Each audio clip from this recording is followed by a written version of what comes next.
আসসালামু আলাইকুম বন্ধুরা, কেমন আছেন? আশা করি সবাই ভালো আছেন।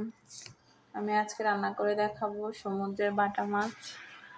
প্রথমে দিয়ে দিলাম পেঁয়াজ রসুন তেলে ভালোভাবে ভেজে নেব।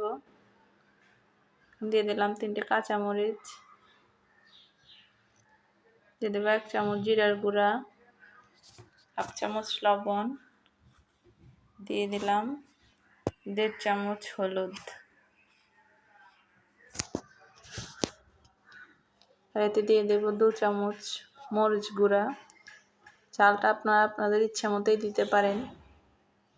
এখন একটু ভালোভাবে নেড়ে চেড়ে দেবো। একটু পানি দিয়ে দিলাম, মশলাটা ভালোভাবে কষিয়ে নেব।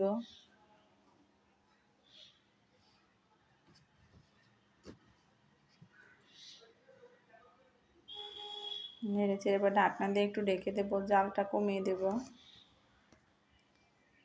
যাতে মশলাটা ভালোভাবে কষে। দেখুন মশলার তেল ছেড়ে দিয়েছে, মশলাটা প্রায় রেডি। এখন মাছগুলো দিয়ে দেব।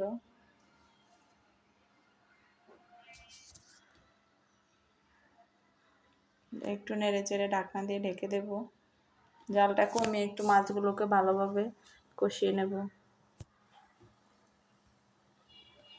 দেখুন মাছটা প্রায় কষে এসেছে, মানে একটু পানি দিয়ে দেব।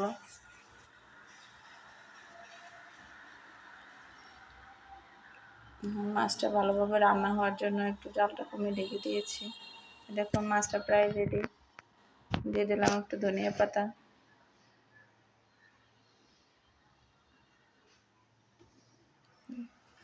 আশা করি আপনাদের ভিডিওটা ভালো লেগেছে, আপনারাও একবার ট্রাই করে দেখবেন।